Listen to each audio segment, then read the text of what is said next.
Hello students, I am Shivam Sahu. आज जो हम बात करने वाले हैं एक्सरसाइज 3.3 में क्वेश्चन नंबर थर्ड के सिक्स्थ वाले पार्ट की। ओके, क्वेश्चन नंबर थर्ड का जो सिक्स्थ वाला पार्ट है वो क्या है, वर्ड प्रॉब्लम है। तो यहाँ पर इसे किस तरीके से करेंगे, किस तरीके से समझेंगे, यहाँ पर देखते हैं। ओके, तो यहाँ पर आप देखिएगा क्वेश्चन जो लिखा हुआ है, आप देखिए यहाँ पर लिखा हुआ है सबसे पहले आपको 5 year hence the age of Jacob will be 3 times that of his son.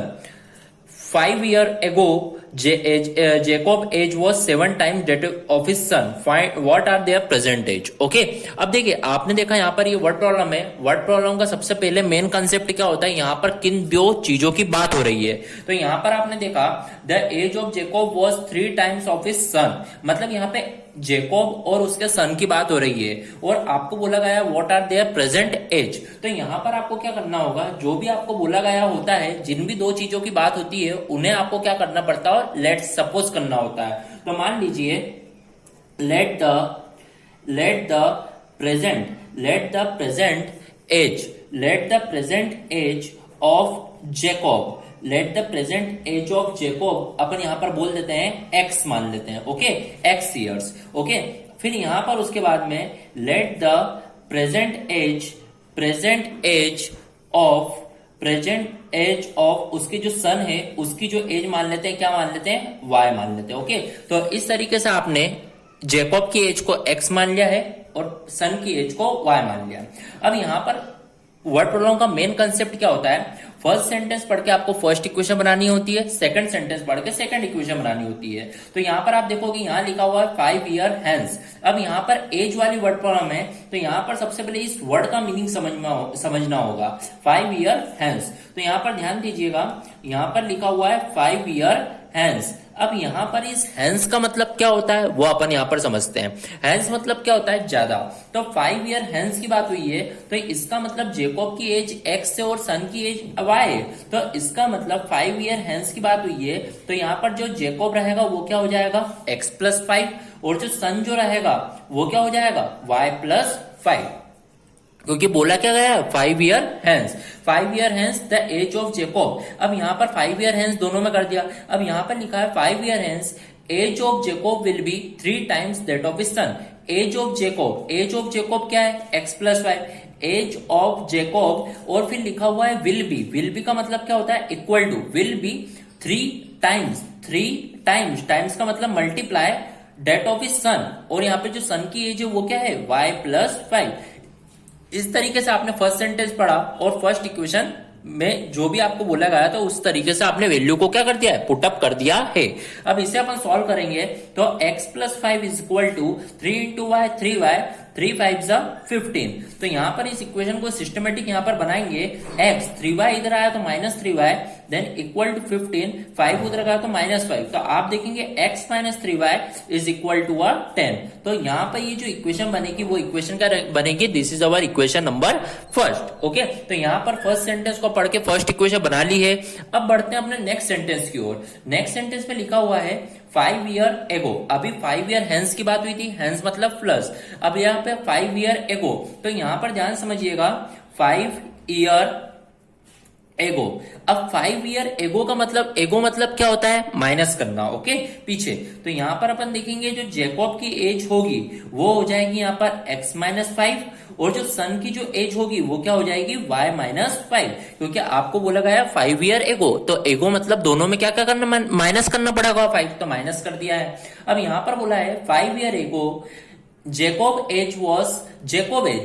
As मतलब यहाँ पे क्या है, x minus 5, Jacob age was का मतलब इक्वल टू, जितनी भी ग्रामर यूज होंगी उसका मतलब इक्वल टू, वॉज 7 टाइम्स मतलब multiply 7 times date of his son मतलब यहाँ पे क्या है, y माइनस 5। तो इस तरीके से आप देखेंगे यहाँ पर आपने इस तरीके से सेकंड सेंटेंस पढ़ा और सेकंड सेंटेंस पढ़ के सेकंड इक्वेशन ड्रॉ करना है। अब आप देखेंगे x minus 5 is equal to 7 into y 7y, 7 5 जा 35।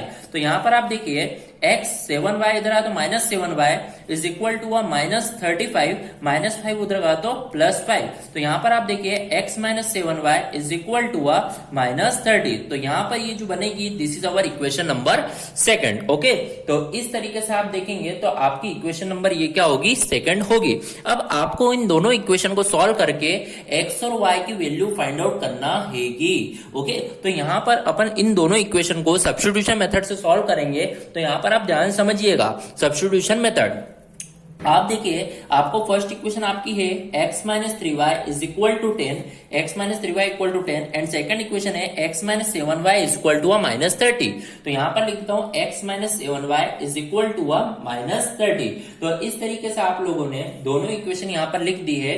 अब इन दोनों इक्वेशन को अपने को सब्स्टिट्यूशन मेथड से सॉल्व करना होगा for finding the value of x and y। तो यहाँ पर सब्स्टिट्यूशन मेथड क्या होती है, फर्स्ट इक्वेशन से x की वैल्यू फाइंड करना। तो मान लीजिए फर्स्ट इक्वेशन क्या है, x minus 3y is equal to 10। Okay, तो यहाँ से मैं x की वैल्यू फाइंड करता हूँ। तो x की वैल्यू क्या हो जाएगी, -3y उधर जाएगा तो क्या हो जाएगा 10 प्लस 3y। तो इस तरीके से x की वैल्यू फाइंड कर ली फर्स्ट इक्वेशन से। जो x की वैल्यू फाइंड हुई है उसको मैं बोल देता हूँ इक्वेशन नंबर थर्ड। अब यहाँ पर लिख देंगे put value of x in equation second. Substitution method होती क्या है, फर्स्ट इक्वेशन से x की वैल्यू फाइंड करना, उसको सेकंड में रखना। तो यहाँ पर फर्स्ट इक्वेशन से x की वैल्यू फाइंड कर ली है, अब उसको सेकंड में रखेंगे। सेकंड इक्वेशन क्या है, x minus 7y is equal to -30। तो यहाँ पर आप देखेंगे x क्या है आपका 10 plus 3y, 10 plus 3y। Then फिर आप देखेंगे -7y इज इक्वल टू -30। तो यहाँ पर आप देखिए 10 plus 3y -7y is equal to -30। अब यहाँ पर क्या करेंगे, y को एक तरफ देन नंबरिंग को एक तरफ। तो यहाँ पर आप देखिएगा 3y minus 7y is equal to -30 plus 10 उधर गया तो -10। तो यहाँ पर आप देखिए 7 में 3 गया तो 4, बड़े के आगे माइनस, तो -4y इज equal to -40। Minus minus cancel out, it means y की जो वैल्यू रहेगी वो कितनी आ जाएगी आपकी 10 आ जाएगी। ओके, तो इस तरीके से आपने y की वैल्यू फाइंड आउट कर ली है। अब x की वैल्यू फाइंड आउट करने के लिए इस y की वैल्यू को अपने को कहां रखना होगा, इक्वेशन नंबर थर्ड में।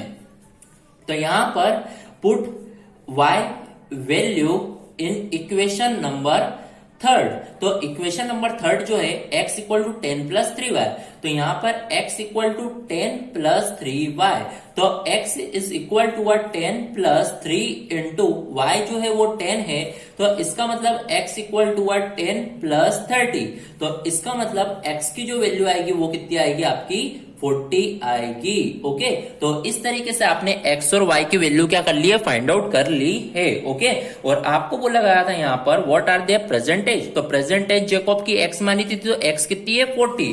तो इसका मतलब यहां पर लिख दीजिए present age of Jacob is equal to 40 years. Okay, फिर उसके बाद में प्रेजेंट एज ऑफ सन क्या मानी थी, y मानी थी। तो y कितना है आपका 10। तो यहां पर आप लिख दीजिए present age of son is equal to 10 years. Okay, तो इस तरीके से आप देखेंगे तो जेकॉब और उसके सन की एज फाइंड आउट होगी। Okay, so here our question number third of 6th part of exercise 3.3 is completed. If any doubt, then comment in a comment box. Okay, thank you.